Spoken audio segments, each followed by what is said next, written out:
ஜீ Tamil news நேயர்களுக்கு வணக்கம். தமிழ் சினிமால சமீப காலமாவே கமர்ஷியல் படங்கள் தான் அதிகமா வருது அப்படிங்கிற ஒரு பின்பம் இருக்கு.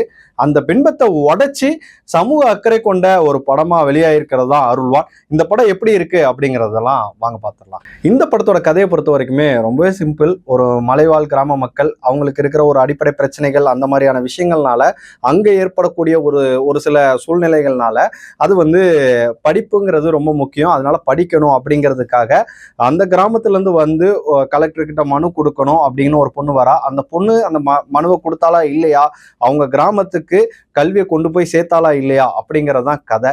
இந்த கதையை பொறுத்த வரைக்கும் ஹீரோ ஹீரோயின் அப்படின்னு ஆரவ் அண்டு ரம்யா பாண்டியனை சொல்லியிருந்தாலும் நம்ம இந்த படத்தோட முக்கியமான ஹீரோ யாரு அப்படின்னா நம்மளோட பேபி கிருத்திகா. அந்த கிருத்திகா வேற லெவல்ல பண்ணியிருக்காங்க. அது மட்டும் இல்லாம அவரு கூட அருள்நிதி சார் அவருமே ரொம்ப அருமையா பண்ணியிருக்காரு. எந்த இடத்துலயுமே அவர் ஒரு ஹீரோ அப்படிங்கிற மாதிரி காட்டிக்காம இந்த படத்துக்கு என்ன தேவையோ, அந்த கதாபாத்திரத்துக்கு என்ன தேவையோ அழகான ஒரு கலெக்டரா நடிச்சிருக்காரு அப்படின்னு தான் சொல்லணும். அதே மாதிரி இன்னொரு பக்கம் பழங்குடியின இளைஞரா வர ஆரவ் அவருமே நிறைய ஹோம்ஒர்க் பண்ணியிருக்காரு அப்படிங்கிறதெல்லாம் தெரியுது. நல்லாவே நடிச்சிருக்காரு. அதே மாதிரி ரம்யா பாண்டியன் ஒரு சில சீன்கள் தான் வராங்க, ரொம்ப கம்மியான போர்ஷன் தான் வராங்க. பட் ஆனா அவங்களோட வேலையை சிறப்பா செஞ்சிருக்காங்க அப்படின்னு தான் சொல்லணும். இதுல ரொம்ப குறிப்பா சொல்லணும் அப்படின்னா அந்த பேபி கிருத்திகா, அந்த பொண்ணை பொறுத்த வரைக்கும் வீட்டை விட்டு பிரிஞ்சு வர்றதாகட்டும், அந்த படிப்பு மேல இருக்கிற ஏக்கமாகட்டும், அந்த எமோஷனல் எல்லாத்தையுமே ரொம்ப அழகா யதார்த்தமா காமிச்சிருக்காங்க அப்படின்னு தான் சொல்லலாம். அவங்களோட நடிப்பு தான் இந்த படத்தை தாங்கி நிற்கி. ஏன்னா throughout starting to ending வரப்போறதே அந்த பொண்ணு தான்.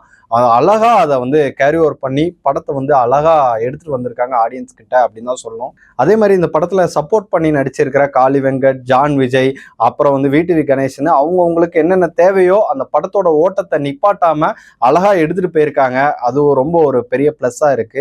அது மட்டும் இல்லாம இந்த படத்தோட ஒளிப்பதிவு தான் இந்த படத்துக்கு பெரிய ஒரு எனர்ஜி கொடுத்துருக்குன்னே சொல்லலாம்.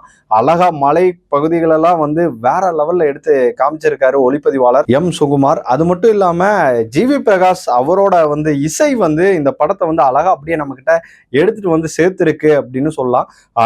அதாவது பின்னணி இசையாகட்டும், எங்க சைலன்ஸ் தேவையோ அங்கெல்லாம் சைலன்ஸை போட்டு அருமையா எடுத்து கொடுத்துருக்காரு ஜிவி பிரகாஷ். அவருமே இந்த படத்துக்கு ஒரு பெரிய பாசிட்டிவ். இயக்குனர் கணேஷ் விநாயகம் அவரை பொறுத்த வரைக்கும் என்னதான் நம்ம டெக்னாலஜியில வளர்ந்துட்டாலும் இன்னமும் நிறைய அடிப்படை வசதிகள் இல்லாத கிராமங்கள் இருக்கு அப்படின்னு அழுத்தம் திருத்தமா எந்தவித சமரசமும் காட்டாம அழகா எடுத்து சொல்லியிருக்காரு. சில இடங்கள்ல படம் கொஞ்சம் ஸ்லோவா போற மாதிரி தெரிஞ்சாலும் அந்த இடங்கள் தான் அந்த படத்தோட கதையின் உண்மைத்தன்மையை எடுத்து சொல்ற விதமா இருக்கு. மொத்தத்துல அருள்வான் ஒரு படமா இல்லை, இந்த சமூகத்துல இருக்க ஒவ்வொருத்தரும் பார்த்து தெரிந்து அதை சார்ட் அவுட் பண்ணணும் அப்படின்னு நினைக்கக்கூடிய ஒரு விஷயமா ரொம்ப அழகா சொல்லியிருக்காரு இயக்குனர். அவருக்கும் ஒரு பாராட்டுகள். கண்டிப்பா இந்த படத்தை நீங்க தியேட்டர்ல பாருங்க. பார்த்துட்டு இந்த படம் எப்படி இருக்கு அப்படிங்கிறதெல்லாம் கமெண்ட்ல சொல்லுங்க. இதே மாதிரி அடுத்த வீடியோல நான் சந்திக்கிறேன். அது வரைக்கும் உங்களிடமிருந்து விடைபெறுவது நான் அனுமத்.